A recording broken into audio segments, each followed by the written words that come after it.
tardes. Hoy vamos a realizar la clase de cierre de nuestra primera unidad de reciclaje para dar finalización a lo que hemos alcanzado a revisar durante este tiempo, ¿ya? En nuestra guía de reciclaje nosotros estuvimos revisando la diferencia entre idea principal y tema, revisamos también la forma de responder las preguntas de conectores, las de redacción, y también vimos la forma en la que podíamos hacer una crítica literaria. Como principal objetivo teníamos leer habitualmente para aprender y recrearse y seleccionar textos de acuerdo con su preferencia y propósito. Del mismo modo teníamos estrategias de lectura comprensiva como ideas principales, ideas secundarias y síntesis textual. Como primera diferencia consideramos que la idea principal era algo que expresábamos mediante una oración, es decir, que tenía que haber un verbo conjugado de por medio. Afirma o niega algo y presenta lo más importante del texto. Eso es lo que tenía que ser. Aquí habíamos usado la analogía del paraguas. La idea principal va a ser aquello que contiene todo lo que está a continuación del texto, ¿ya? O en el texto. Va a ser como esta macroidea que va a poder cobijar todas las otras ideas que puedan aparecer. Por el contrario, el tema se expresaba solamente en una frase nominal, ¿ya? O sea, no había un verbo conjugado. Tenía que ver con lo más general que yo podía considerar del escrito, ¿ya? Eso era nuestro tema. Vamos a la siguiente parte. La siguiente página nos indicaba que el tema indicaba el sujeto del discurso, generalmente era solo una palabra. Y la idea principal yo la podía encontrar de forma explícita o implícita. Explícita es cuando la encontraba textual dentro del texto y la podíamos considerar como una frase temática, ¿cierto? Frase temática textual. Con esto se refiere ciertamente a la idea que yo voy a encontrar de forma textual y la idea implícita que necesitaba de una construcción de mi parte porque no podíamos hacer este copy-paste que habíamos mencionado también. Y la idea secundaria, por otra parte, lo que hace es complementar a la idea principal, ¿ya? Sigamos pensando en nuestro paraguas. La idea secundaria estaría cobijada por la idea principal, se relaciona obviamente con la idea principal, pero no es la más general, ¿ya? Es un poco más específica. Para poder encontrar la idea principal implícita que nosotros habíamos mencionado ya, nosotros aprendimos las macroreglas. ¿Cuáles eran las macroreglas? Las macroreglas eran estrategias o reglas, como su nombre lo dice, que nos servían para ir manipulando la información. ¿De qué manera? Teníamos la regla de eliminación, que nos decía que yo iba tajando o tachando, ¿cierto?, las ideas más irrelevantes, ¿ya? Las especificaciones o las cosas que eran demasiado detalladas, porque acuérdense que la idea principal no es detallada, es general. La regla de generalización, que era aquí cuando usábamos los hipónimos y los hiperónimos, y la regla de construcción, que lo que hace es a partir de huellas que yo voy encontrando en el texto, ¿ya? Me voy generando una idea más amplia. Y ahí teníamos el ejemplo de que yo les decía que el día viernes había comido donuts, había comido pizza, me tomé 1 litro de Coca-Cola y finalmente, para terminar todo eso, me comí una barra de chocolate. Entonces, yo aquí les di algunas señales de las cosas que componen mi comida, ¿ya? Mi cena en este caso, porque era un viernes en la tarde. Y ustedes pueden, a partir de eso, sacar una conclusión. Podríamos decir, por ejemplo, que la profesora consumió mucha comida chatarra, ¿ya? Eso no estaba en ninguna parte del texto, sin embargo, yo lo puedo concluir a través de mi conocimiento de mundo, ¿ya? Luego vimos algunos ejemplos, ¿verdad? En los que pudimos tajar algunas cosas, pudimos identificar las temáticas más importantes, pudimos generalizar algunas cosas que nos entregaban mucho detalle y pudimos construir. Acuérdense que todo esto nos ayudaba a nosotros a encontrar mi idea principal. Vimos algunos ejercicios, vimos una comprensión de lectura que es quizás un poco, tiene preguntas más parecidas a los que ustedes encuentran en las pruebas, ¿verdad?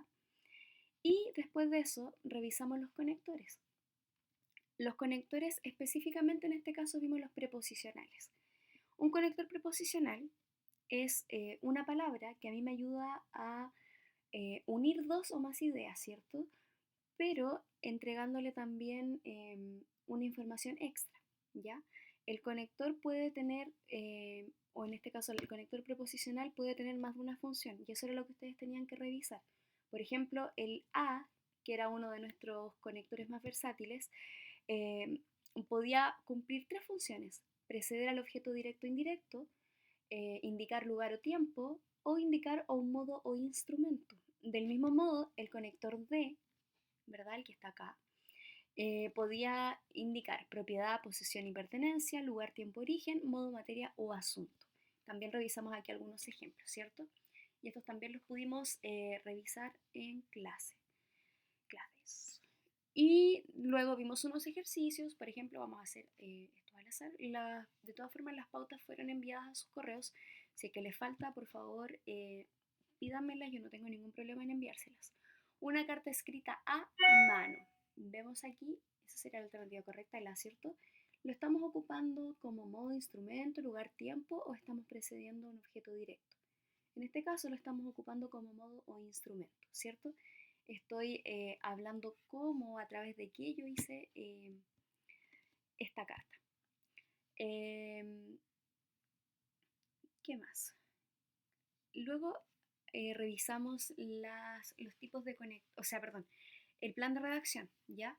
Vimos dos tipos de secuencias, que son la lógica y la cronológica. En el primero de ellos, que es el lógico, yo tengo que entender que todo texto tiene un inicio, un desarrollo y una conclusión. Dependiendo de la tipología, van a ir cambiando estos nombres, pero en cuanto a estructura, todos tienen un inicio, un desarrollo y una conclusión o cierre, ¿ya? Revisamos algunos ejercicios para ver qué idea era la más amplia, ¿ya? Por ejemplo, en el caso de la conversación, dice, es un intercambio bilateral sucesivo en la que participan dos o más hablantes, se alternan sus enunciados, la manifestación más común del diálogo es la conversación siempre se da en un contexto social, la conversación cotidiana se caracteriza por ser espontánea. En este caso, el más amplio sería el uno. ¿Por qué razón? Porque aquí nosotros y los otros vamos a darnos cuenta que estamos hablando de cosas más específicas, no solamente de la conversación. Aquí estamos hablando que el resultado del diálogo puede ser la conversación, que la conversación se da en un contexto, pero todavía no estoy diciendo lo que es cierto. La conversación cotidiana se caracteriza por ser espontánea, estamos hablando de una conversación en específico. Entonces, aquí lo que puedo yo concluir es que efectivamente las otras oraciones que se mencionaron, que no eran la uno, ¿cierto? Se referían a cosas mucho más específicas de la conversación y la única que era más amplia era la primera. Por eso también nos sirve este recurso que es el I12, que nos sirve para ordenar este tipo de escritos, que dice que primero se pone la idea principal, luego va la definición, el origen, las características y los ejemplos. Los ejemplos van al final porque son la forma más específica del tema del que yo voy a estar hablando, ¿ya? Luego hablamos del orden deductivo con enunciados de orden temporal. Cuando yo hablo de orden temporal o cronológico, ¿ya? Que es como dice el título de esta parte de esta sección de la guía, nosotros tenemos que pensar que son acciones que están ocurriendo de forma ordenada en el tiempo, ¿ya? Por lo tanto, lo primero que tengo que hacer yo es buscar marcas de tiempo dentro de las oraciones que se me proponen. Por ejemplo, aquí tenemos para iniciar, luego, cuando, agregar, ¿cierto? En un proceso tengo que agregar algo. Después tenemos el cuándo, etcétera, y el finalmente, ¿cierto? Entonces, si yo me doy cuenta aquí, esto está obviamente ordenado, pero me marca qué cosa va primero. Yo no podría terminar mi texto con un para iniciar, o no podría poner un finalmente si aún no voy a terminar mi texto, ¿ya? Vimos algunos ejercicios y eso fue lo que revisamos en nuestra guía de reciclaje. Junto con esto, se les pidió a ustedes hacer una crítica literaria, que fue lo que alcanzamos a hacer en el diagnóstico, ¿cierto? Que decía básicamente lo siguiente.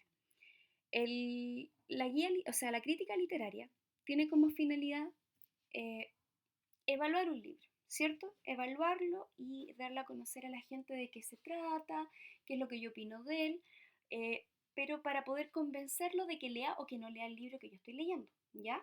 En el caso de ustedes, lo hicieron de el libro o La Guerra de los Duraznos para el caso del séptimo A, o Cuentos de Amor, Locura y Muerte en el caso del séptimo B, ¿ya? Lo primero que tuvieron que hacer fue sintetizar la historia, ¿sí? La historia, yo cuento en breves palabras de qué se trata, nombro los personajes más importantes, nombro la trama más relevante, etc. Pero lo más importante aquí es que yo no tengo que contar el final. En el párrafo 2 o en la segunda sección, porque aquí yo también puedo ocupar eventualmente más de un párrafo, en el párrafo 2 lo que hago es dar a conocer los aspectos que llamaron mi atención dentro de este libro y que me llevaron a querer leerlo o a no querer leerlo, a recomendarlo o a no recomendarlo. Y en el párrafo 3 lo que yo hago es cerrar mi idea y pedirle al lector que lea o que no lea. Yo le hago el llamado de atención, por ejemplo. Finalmente, yo puedo decir que recomiendo leer Cuentos de Amor, Locura y Muerte porque es un libro que está lleno de misterio, de amor, de asesinato, de acción y nos muestra lugares poco frecuentes dentro de la literatura. Por esta razón yo te digo que tú tienes que leer el libro porque te va a encantar y no te va a dejar indiferente, por ejemplo. ¿Ya?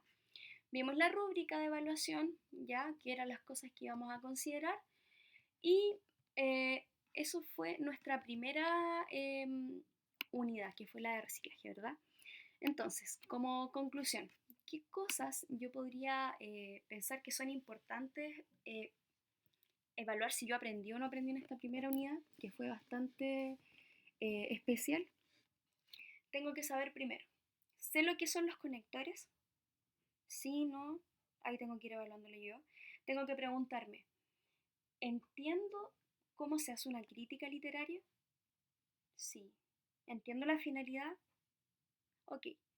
Sí, yo sé que tengo que dividirlo en párrafos, sé que tengo que ir poniendo cada idea en un párrafo, sé también que tengo que usar los conectores para poder hacer que mis ideas tengan sentido, ¿cierto? Para poder ir entrelazando pensamientos o puntos de vista, ¿sí? ¿Qué más aprendí? A ver, ¿qué puede ser?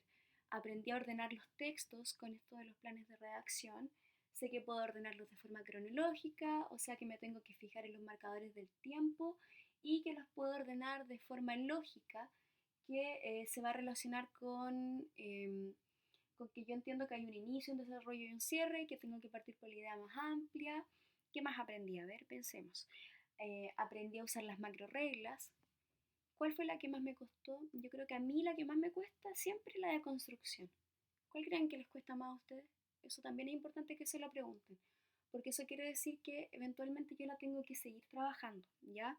Si ustedes no aprendieron algo en esta primera unidad, em, yo les tendría que decir que vamos a tener que retomar esas cosas cuando se nos dé la posibilidad. De todas formas, aprovecho el video, chicos, para felicitarlos porque han tenido un compromiso notable con las clases en línea, ¿ya? He recibido muchos trabajos de ustedes, recibí también hartos trabajos para realizar las retroalimentaciones oportunas, así que yo estoy muy contenta y realmente los felicito, ¿ya? No es sencilla la situación en la que estamos viviendo y ustedes se están portando pero absolutamente bien, están completamente a la altura de los desafíos que esta situación nos presenta y espero que podamos seguir trabajando bien lo que queda de año, ¿ya? Un abrazo, que estén todos muy bien y por favor continúen con su ritmo que lo están haciendo perfecto. Nos vemos.